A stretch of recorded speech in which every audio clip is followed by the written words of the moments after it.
Chers téléspectateurs, bonsoir et bienvenue dans ce journal. Je vous invite à suivre les détails de nos informations jusqu'à la fin. Au sommaire de cette édition, le cyclone Bejiza menace les côtes nord de la Grande Île. Des avertissements sont lancés dans les régions d'Analandsrouf, Diana, Atsnanan et Sava.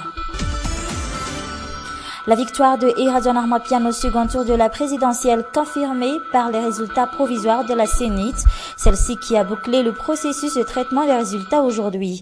Les résultats sont attendus pour le 3 janvier prochain. En Russie, la ville de Volgograd, déjà ébranlée dimanche par un attentat qui a fait 17 victimes, a été secouée ce lundi matin par une nouvelle explosion meurtrière. La nouvelle a bouleversé le monde de la Formule 1. L'ancien pilote de Formule 1 Michael Schumacher est dans un état critique après son grave accident de ski hier dans les Alpes.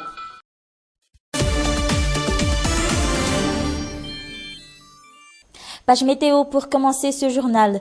Le cyclone Bejiza s'invite au réveillon et au nouvel an. Ce mauvais temps menace en effet depuis ce matin les côtes nord et nord-est de la Grande Île avec des vents atteignant les 139 km/h et des rafales de plus de 167 km/h. Des avis d'avertissement sont lancés dans les régions d'Analandsrouf, Diana, Atsnanana et Sava.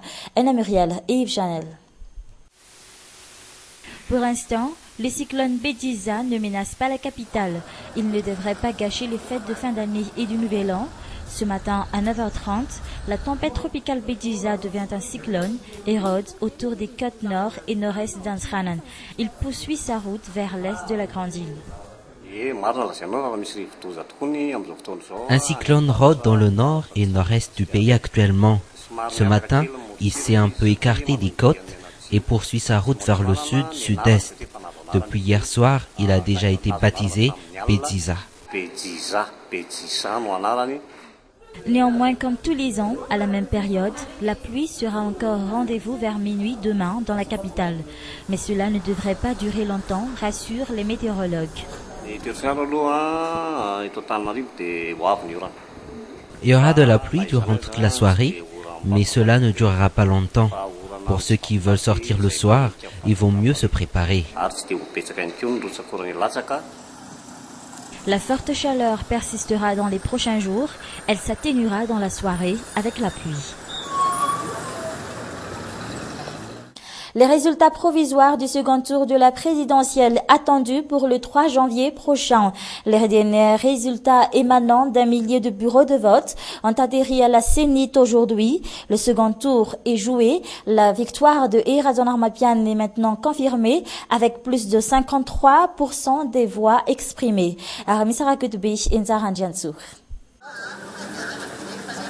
Plus que 180 PV attendus à la Sénite et tout sera bouclé.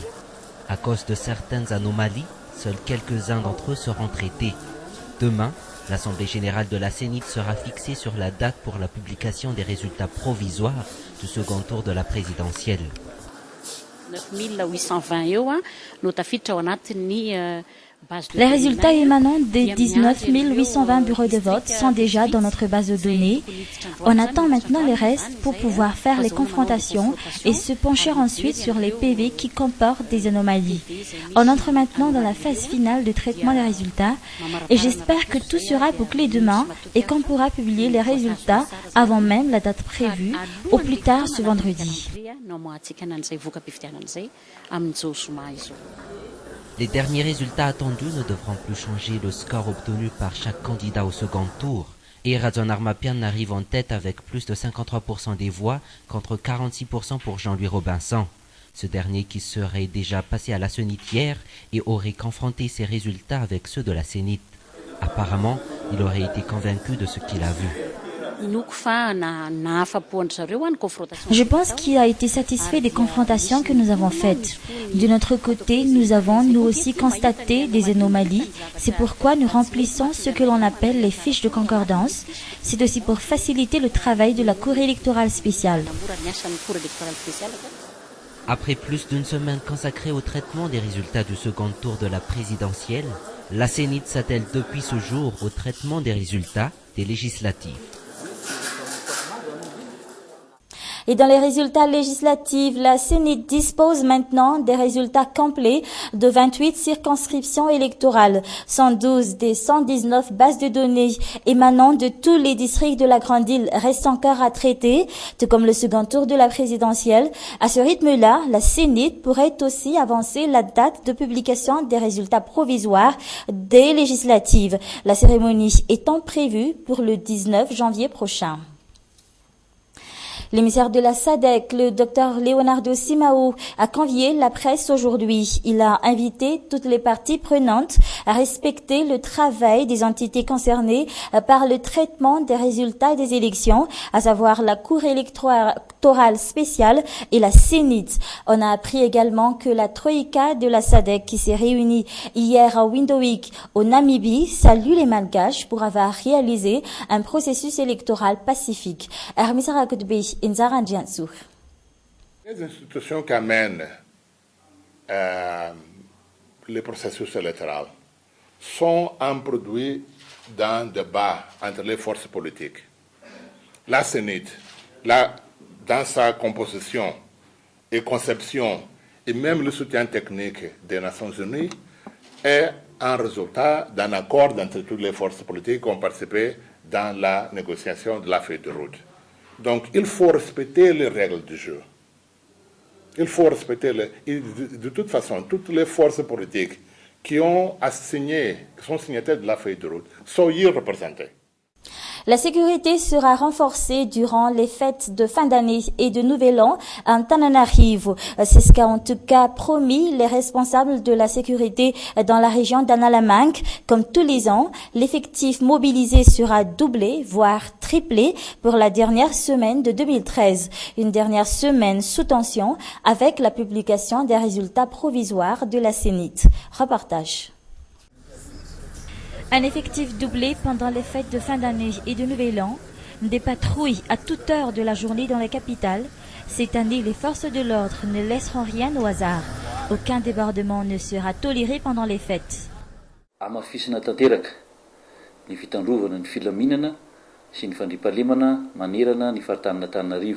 Nous allons renforcer la sécurité et assurer la paix dans toute la circonscription d'Antananarivo. Le nombre d'agents à mobiliser sera doublé pendant le réveillon et le nouvel an.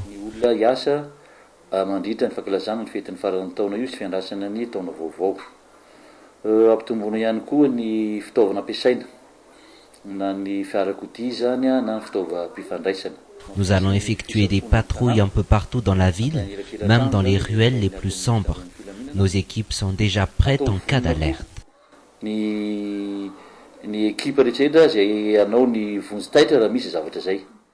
Des moyens de transport et de communication à la hauteur de la mission, car cette année, la politique s'invite encore aux fêtes de fin d'année et de Nouvel An, avec la publication des résultats provisoires de la présidentielle par la CENIT, attendue en fin de semaine.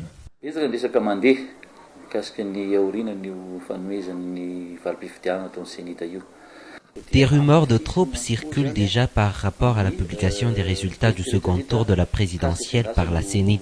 Nous allons prendre des précautions pour que cela déroule dans les meilleures conditions. Nous assurerons également la sécurité pendant la publication des résultats définitifs par la CES. Nous allons faire en sorte que la CES puisse publier ses résultats définitifs dans le calme.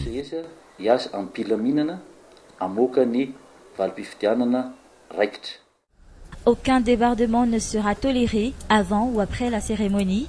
Les forces de l'ordre promettent des fêtes sans trouble pour les Tananariviens. Avant de nous quitter, je vous rappelle les principales informations sur la météo que nous avons reçues à l'instant. Bédiza continue son intensification, est devenu un cyclone tropical actuellement. Son centre se trouve actuellement à 357 km au nord-est d'Antsranan. Bédiza amène des vents de près de 139 km/h et des rafales de plus de 167 km/h. Des avis d'avertissement sont lancés dans les régions d'Analandsroof, Diana, Atsnanan et Sava. C'est aussi mon dernier rendez-vous avec vous pour cette année 2013. On se retrouve en 2014. Je vous souhaite déjà de passer de joyeuses fêtes de fin d'année et de Nouvel An en compagnie de Viva. Au revoir.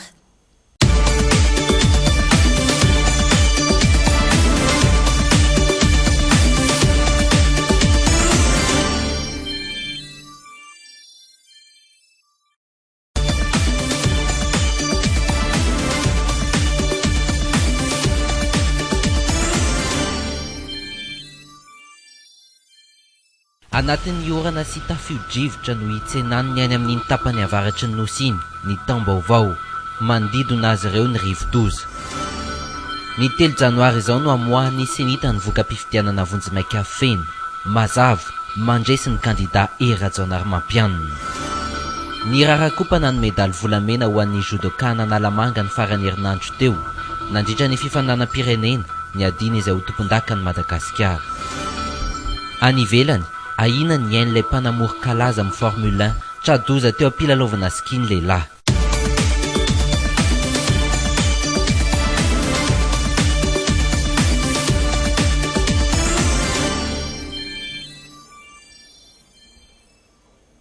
Manatra ny arahaba ho antsika rehetra no manasinao mpanajana naraka ny fampahalalam-baovaontsika hatramin'ny farany sy araka ny nambara tamin'ny lohateny teo dia manamorona ny morontsiraka any amin'ny tapany avaratra tsinanany Nosiny ny rivo-doza Bejiza no anarany mahery ny rivotra hoentiny mandidina ny 720 kilometatra isan'ora mitondra oram-bavety ihany koa i Bejiza ho an'ny faritra Diana sy Sava ary antsinanana noho izany rehefa miatra ny filazana loza fanairana ho an'ireto distrika manaraka ireto Antsiranana voalohany sy faharoa Nosy-be, Ambanja, Ambilobe, Voemara, Sambava, Andapa, Antala, Maroantsetra, Mananaravaratra, Soanerano-Ivongo, Sainte-Marie, Vavatenina, Feniriveste sy Toamasina voalohany sy faharoa.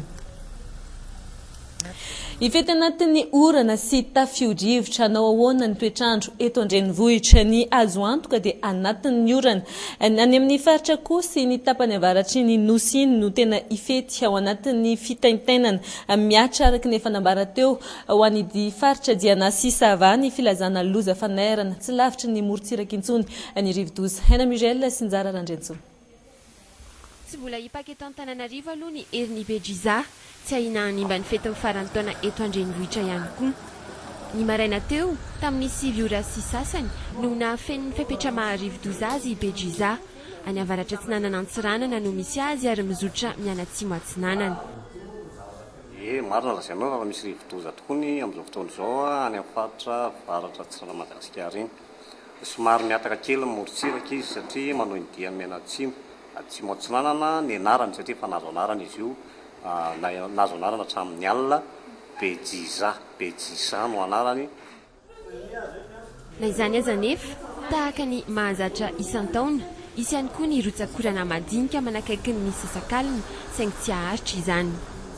Ny toetrandro aloha eto Antananarivo dia ho avy ny orana fa na izany aza tsy dia ora mivatravatra be fa orana mitsitapitapy izay manenika amin'ny faritra Antananarivo ary tsy dia ho betsaka ihany koa ny rotsakorany latsaka fa tsara fotsiny miomana raha ohatra eritreritry ny voaka hariva mitondra fiarovana ihany fa ny orana fotsiny tsy dia fatravatra araka ny lazaiko teo. Ny amin'ny maripana indray tsy hiovany izany mandritra ny tontolo andro ananefaka izany kosa ny alina ny rotsakorana madinika.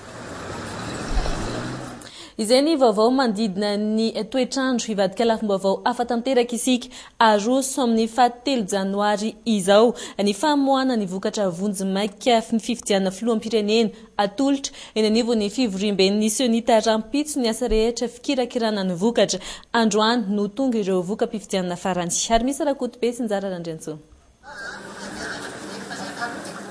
Voka-pifidianana avy amin'ny Brafandatsambato 20 no andrasana etsy amin'ny folo desenité raha ny androany.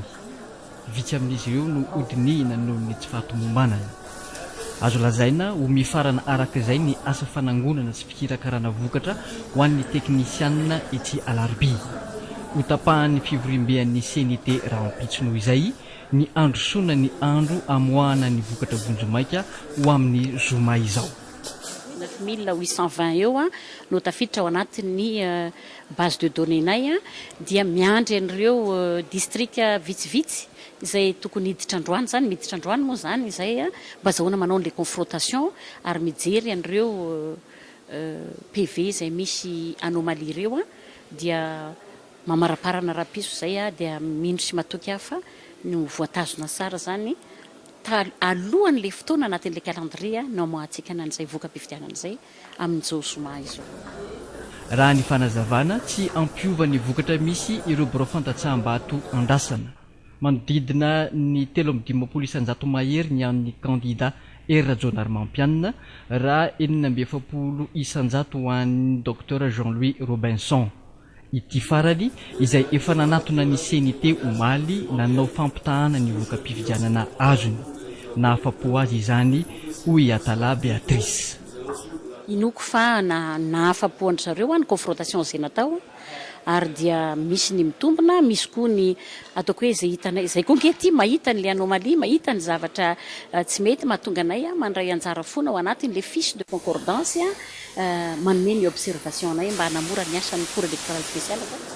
Miditra tanteraka amin'ny fikirakirana ny voka-pifidianana solombavam-bahoaka araka izay ny teknisianina etsy amin'ny CNT ankehitriny.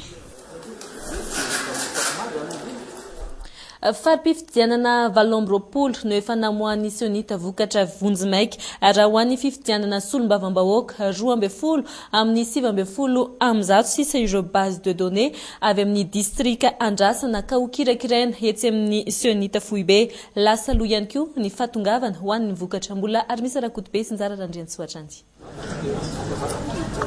Distrika 7 amin'ny 7 no efa nahatonga ireo vokatra vita saisie ho an'ny fifidianana solombavam-bahoaka. Mbola tsy mivoaka nefa ireo no ny asa fikirakirana atao. Miompana ho amin'izay ankehitriny ny asa etsy Alarobia. Mitovy amin'ny fikirakirana ny vokatra ho an'ny fifidianana filoham-pirenena ihany no atao. Tonga eto io base de données io dia atotanay avokoa ny résultat BV amin'ny BV rehetrarehetra dia apitahainay amin'ny procès verbal zay tonga eto amin'ny CNIT ireo vokatra ireo dia vita zay fampitahana zay dia zay tsika vao afaka mamoaka ny vokatra. Ho an'ny tsy fahatomombanana na tsy fitezana dia ny commissaire électoral ny CNT no mandinika ny momba izay. Ho an'ny solombavam-bahoaka dia ny teny anivon'ny district no nanao ny saisie ny voka-pifidianana io ilay antsoina hoe base de données. Raha ny fiazakazaky ny asa ho lasa aloha ihany koa ny fahafantarana ny vokatra rehetra. Miditra amin'izay zay zahay amin'izao foana zao amin'ny fikirakirana ny solombavam-bahoaka ka raha zao rythme zao zany jerentsika dia andro vitsivitsy aorinan'izao dia ho feno ihany koa ny vokatra mikasika ny solombavam-bahoaka. Mety iroso ihany koa araka izay ny famoahana ny vokatra vonjimaika ho an'ny fifidianana solombavam-bahoaka raha voatondro ho amin'ny 17 ny volana janoary izany. Mbola vaovao mandidina ny fifidianana izay ihany nisy ve ny Alabato tany Toliara Satsy. Ny fitsarana manokana misana ny fifidianana irery no manam-pahefana amaly izay fanontaniana izay mandra-piandry izany candidat ho solombavam-bahoaka tao Toliara voalohany 12 avy amina vondrona samihafa sy antoko samihafa no ny vondrona ho eriray mivondrona manohitra ny mety ho fanakorontanana any Toliara ary miantso ho an'ny fitoniana. Mitatra izay vaovao izay mamboaka fetrany eo amin'ny Yves Chanel. Candidat ho solombavam-bahoaka ny 20 Desambra teo tao Toliara voalohany avokoa ireto niatrika ny mpanao gazety teto Antananarivo ireto. Samihafa ny vondrona nanolotra azy saingy hitambarana sy hitoviana kosa ny hevitra. Tsy manaiky ny amerenana ny fifidianana tao Toliara voalohany araka ny fangatahan'ny candidat sasany. Zahay tsy mitory sy manana fitoriana ary tsy mila korontana amin'ny Toliaranay fa mila milamina. Ary zahay tsy manaiky ny hamerenana amin'izany fifidianana député na président zany fa tsy falany vahoaka eo dia inkenay.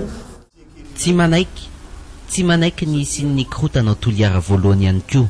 Noho izany nilaza isivy mirahalahy ireto fa ankatoa izay vokatra rehetra avoakan'ny CES eo na io ho an'ny fifidianana filoham-pirenena na io ho an'ny fifidianana solombavam-bahoaka. Fa zay nitory moa mety ho an'ny fitoriana zay anjara sesa mamoakan'izay fa zahay araka ny ambaranay HPM dia efa nisafidy le calme utony zay le tanàna fa raha donc engany mba hipetraka ny catégorie publique zay président eo présidentsika lafa izana izy eo antsika zay dia ampanosoana ny fataneratsika zay. Filaminana ahafahana mamarana ny krizy ary miditra amin'ny asa fampandrosoana miantso ho an'ny fitoniana ihany koa ireto candidat ireto. manamafy ny fanoana ny andrim-panjakana misahana ny fifidianana ny mpanelan'elan'ny sadek ity faran'izay nitariny Dr Leonard Simao izay namita iraka aka ny farana androany ny antso ny mpanao gazety anaja ny fitsipy-dalao mamaritra ny fijoroany ireo andrim-panjakana ireo ny fanelan'elanan'ny sadek eto izay tsy farana raha tsy tafapetraka ny filoham-pirenena vaovao fanampanazavana. Les institutions qui amènent le processus électoral. Ireo andrim-panjakana misahana ny dingan'ny fifidianana dia vokatry ny adievitra teo amin'ireo hery politika. Ny senita momba ny firafina, ny nananganana azy, eny fa na ny fanohanana azy lafiny teknika azy avy amin'ny firenena mikambana dia vokatry ny fifanarahana teo amin'ny mpanao politika izay nandray anjara tamin'ny fandrafetana ny tondro zotra. Tokony hajaina araka izany ny fitsipy-dalao. Etsy andaniny, ireo hery politika ireo dia voasolotena ao avokoa. De toute façon, toutes les forces politiques qui ont assigné, qui sont signataires de la feuille de route, sont représentées. Ny Dr Leonardo Simao izay namita ny afatry ny troika ny sadek ao an'ny malagasy tamin'ny fizotran'ny fifidianana ny 20 desambra ateo tao anatin'ny filaminana. Iverenantsika ihany ny vaovao mandidina izay fifidianana izay hisento vetivety isika atao anatin'ny reto dokam-barotra ireto mialoha ny anarantsika ihany koa ireo vaovao sosialy sy ny maresaka iraisam-pirenena. Rehefa avy andray ary.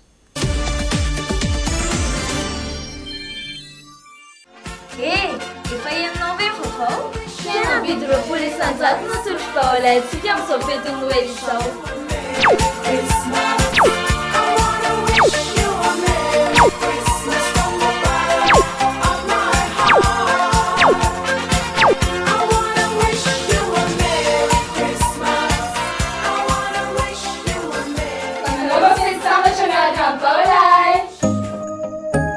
Baolai, toujours meilleur. Cocotte minute.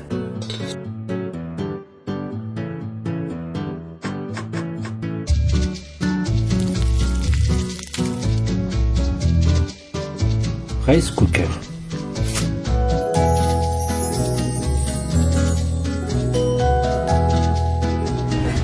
Pizza pan. Plaque électrique. Et rebatte. La cuisine facile.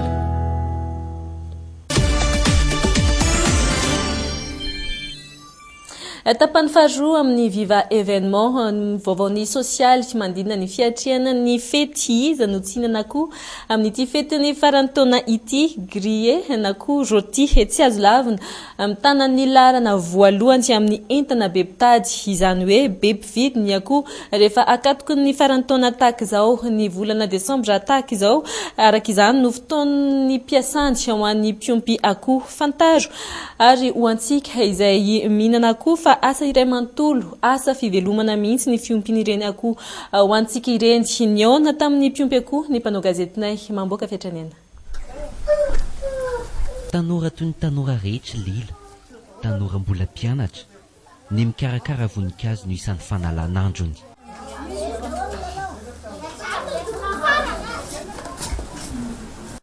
Ambonin'izay anefa, mpiompy akoho ihany koa ny tovovavy, miompy akoho amatsiana ny fianarana ratoviny. Ilaina ny vola ohatra hoe izao mianatra dia mba ilaina amin'ilay hoe maka vola amin'ny ray aman-dreny dia mba fanampiana azy, fanampiana ny vola ohatra. Ireto ny akoho any lila. Tsy ho an'ny fetin'ny farany taona sy ny taom-baovao intsony anefa reto ompiany reto fa efa natao hiatrehana ny tsena ny taom-baovao. Efa lany tamin'ny fetin'ny krismasy avokoa ny teo aloha.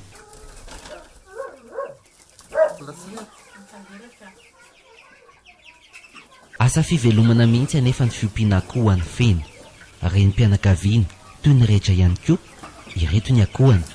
Poulet de chair, akoho vao 20 andro monja. Izany misy akokely 20 jours izy reto, poulet de chair dia diopy isany. Amin'ny mahasa fivelomana azy, akoho enjehana ho an'ny fety ny akoho any feny. Teo ampanomezana sakafo ho azy ireo indrindra izy no sendranay. Le izy zany efa fomba fitadiavana vola mihitsy le manao akoho, mety akoho dia nanenjika fety farany taona dia efa lany zany ny zokiny rehefa izay efa pipy akoho mihitsy. Nanahoana ny vidiny araky ny eritreretina ihany sa nilatsaka kely sa mihoatra ny tokony latsaka.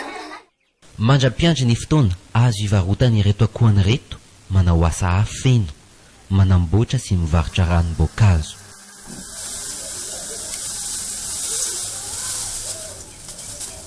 Amin'nda feteko zao ve mitombo ny jus ataonao sa ohatrana? Ie, mitombo satria mba misy manakomandy kely akoatran'le amidy isan'andro zany dia mba mitombo ny atao. Asa fivelomana, volana tena fikaramana ny volana Desambra ho an'ny feno. Ambonin'ny ranom-boankazo, entana isan'ny tena mandeha amin'ny andro fety tahaka izao ny akoho. Asa izay tsy manavao azy intsony. Ny any manahirantsaina azy dia ny resaka fandriampahalemana.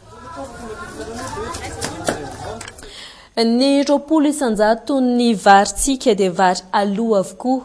Ny vary aloha izay ahina hena ho an'ny taona ho avy. Inona no antony? Niona tamin'ireo tantsapy kirakira izany ny mpanao gazetinay ary misy Rakotobe.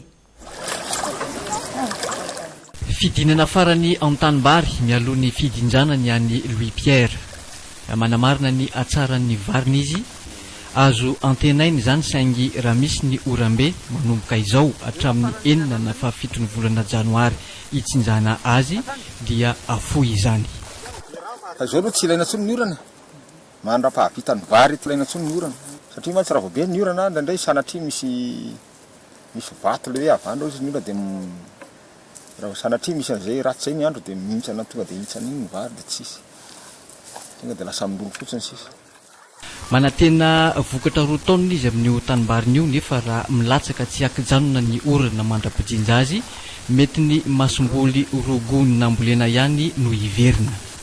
Rano no olan'ny fambolem-bary tamin'ity ary dia miantraika amin'ny fiakarany izany. Jinjana azy zay ny tara. Mety volana février zao ty vao azo alainy ty taratara mantsy ty maintso ty. Rano izay tsy voafeo an'ny faritra sasany be tsy mitatatra. Misy ny tohodrano saingy tsy maraka ny filan'ny mpamboly vary aloha noho ny tsy fisian'ny fanajariana. Araka io azony arakaraka ny fitantaran'ny filazan'ny teo an-komina zany a. Hoe tsy avelan'ny any amin'ny faritany atao barazy io. Zay mihitsy ny takany hoe sakana. Dia takany hoe vonjom-baika foana zany sakany anetsa zany ty vonjom-baika fotsiny manao fefefe fotsiny atao fotsiny zany zay idiran'ny rano any an-tsara. Vary aloha izay manana ny toerany miantoka amin'ny fanjifana eny an-tsena ary tombanana any amin'ny 20 isanjato any ho any. Ny orana sisa no amaritra ny atsaran'ny vokatra amin'ity. Ao ndray misy kopy eo le amin'ny tsopany ny sary anakamy. Fetin'ny farantaona afana ny ambiance rapitso akoatran'ny hira sy mozika ny sakafo isan-karazany. Iray amin'ireo tsy afa-misaraka amin'ny alina hiandrasana ny taom-baovao ihany koa ny zava-pisotro indrindra ireo misy alcool. Ho an'ity taona 2012 ity nampitombo avo roendy ny zava-pisotro nafarany ireo tranombarotra. Aina Muriel eo amin'ny sariny Yves Chanel.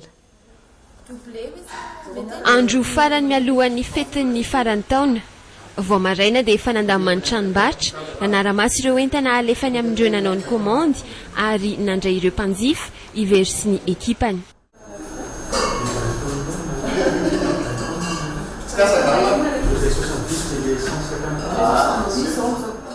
Hatramin'ny fiandohan'ny volana Desambra ity nampitomboina avo roeny ireo zava-pisotro nafarany sy nalaina teto an-toerana eto amin'ity tranombarotra iray ity. Andresendahatra ny mpanjifa napetraka ihany koa ny fampihenam-bidy tamin'ny sasantsasany tamin'ireo entana. Satria ampitomboina daholo ny entana amidy amin'izao satria manjifa bebe kokoa zany ny olona amin'izao fety izao. Eo amin'ny double. Presque mandeha daholo aloha sy fotoany ny vin mousseux sy ny champagne mandeha daholo. Ny promotion anay zao manao mihitsy zay misy zao reto blanc sudaf reto tona promotion 1400 ariary dia ny produit local anay koa promotion zao dia ny champagne koa promotion. Iray amin'ireo ividy zava-pisotro misy alcool anaovana fety izo. Ny zava-pisotro misy alcool izay isan'ny anafanana ny alina iandrasana ny taom-baovao an'ny maro. Zany hoe mba fanaovana ny anaovam-beloman'le taona hoe mba ho ratsy ny lasan'ny taona rehetra ny zavatra ratsy dia mba zava-baovao mba ho tsara indray ny hirariana amin'ny taona vaovao. mahatratratra amin'ny telo tapitrisa ariary ny lafo indrindra amin'ireto zava-pisotro misy alkôla amidy eto ireto. Ny iray amin'ireo ity whisky Chivas Brothers Oldest and Finest 570 centilitatra ary 450 taona ity. Eo ihany koa ity champagne Laurent Perrier 6 litatra ity. Kanefa tsy hoadinotsika fa tsy tsara ho an'ny fahasalamana ny zava-pisotro misy alcool. Ilaina araka izany mandanjalanja amin'ny fisotroana izany indrindra mandritra izay farany taona izay. Fa azo antoka ny fitandrona ny filaminana mandritra izay fety hiatrehana ny farany taona izay. Hiasa andro aman'alina ny mpitandron'ny filaminana toy ny mahazatra manentana ny vahoaka hiantso azy ireo raha misy tranga mampiaya ho amin'ny fanakorontanana. Fanadezina. Avroeny amin'isan'ny mpitandron'ny filaminana miasa isan'andro ny asa mandritra ny tontolo andron'ny farany taona. Toy ny fanaon'izy ireo ivezivezy anao fisafona manerana ny tanàna ary tsy andefitra amin'ny fanakorontanana. Amafisina tanteraka ny fitandrovana ny filaminana sy ny fandriampahalemana manerana ny faritany Antananarivo. Voalohany aloha dia ampitomboana ny isan'ny mpitandro filaminana miasa. Raha iteny angamba ataontsika hoe ampitomboana avroeny mihitsy ny olona hiasa mandritra ny fankalazana ny fetin'ny faran'ny taona io sy fiandrasana ny taona vaovao. Ampitomboana ihany koa ny fitaovana ampiasaina na ny fiarakodia zany na ny fitaovam-pifandraisana. Mafisina ny fisafona ny tanàna hatrany elakelan-trano zany izay ataony atao amin'ny fitandronan'ny filaminana. Atao vonona koa ny ekipa rehetrarehetra izay anao ny vonjitaitra raha misy zavatra zay.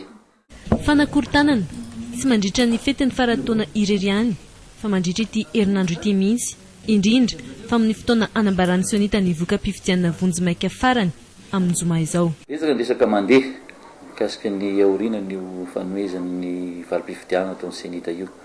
Ko dia amafisina koa zany ny hetsika rehetrarehetra mikasika fiandrasana io valim-pifidianana io. Ihany koa izay dia milaza fa ny amin'ny fitandronana filaminana dia handray andraikitra tanteraka mba tsy ho voatotoana ny famoahana ny valim-pifidianana, mba tsy ho voatotoana ny asany ao CS fa aleony ao CS hiasa amin'ny mpilaminana amoaka ny valim-pifidianana raikitra.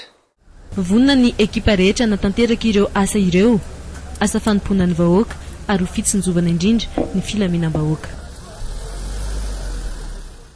Mitony asa fanadiovana ny tanàna ho an'ny komuna Antananarivo renivohitra voaroka amin'ny 50 isanjato ny fako izay niparitaka manerana ny tanàna, ny tsy fandraisana andraikitry ny mponina sisa no tsy avy tany izany ho 100 isanjato. Fanadetsina.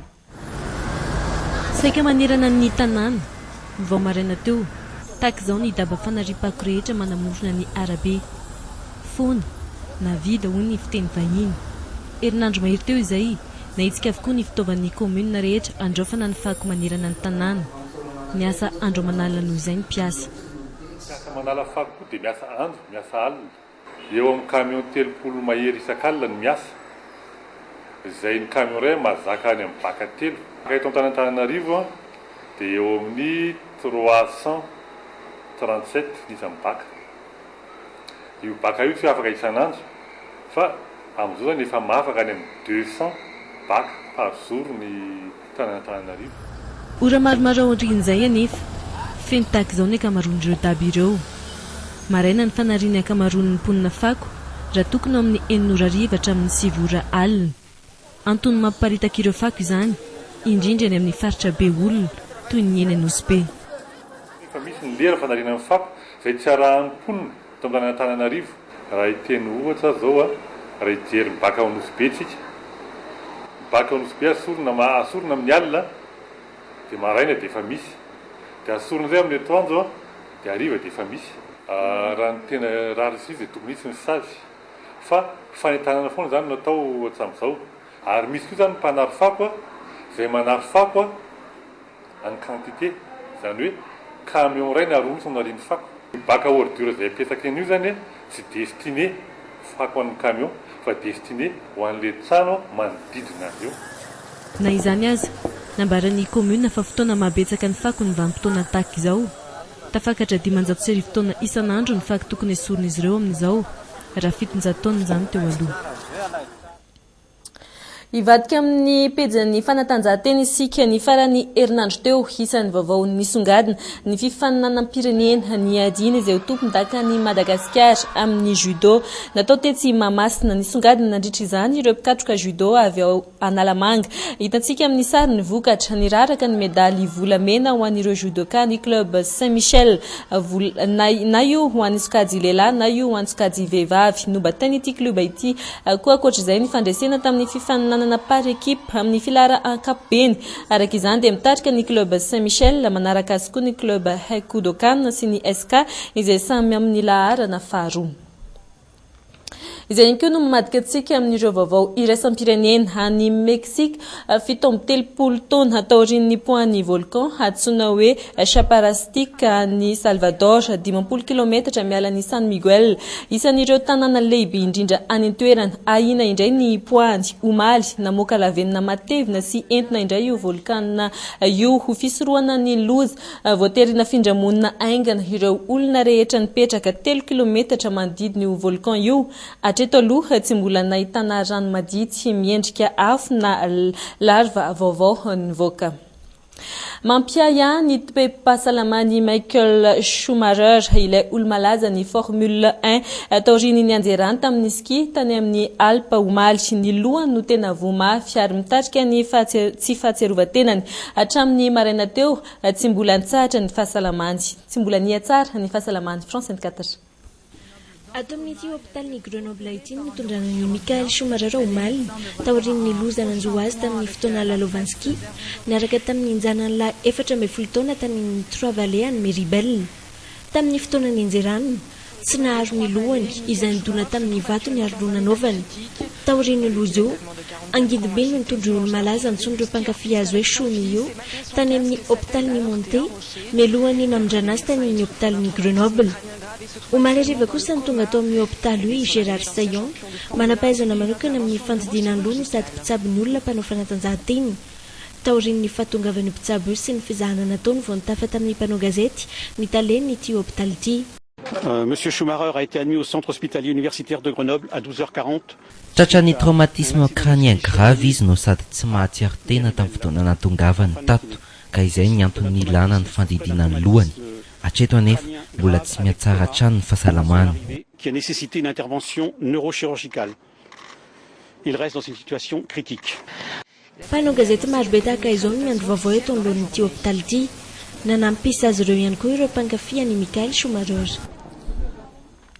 Isan'ireo matoim-baovao iraisam-pirenena tamin'ity androany ity ny zavan-tranga ny Rosia 7 andro mialohan'ny lalao olimpika ny Sochi ny antoerana miaina anatin'ny asa fampiorona tanteraka i Rosia nisy bomba nipoaka fandroany tanatina trolebus iray tany Volgadro io maraina io olona manodidina ny 10 no namoy ainy raha ny tombatomban'ireo tompon'andraikitra any antoerana.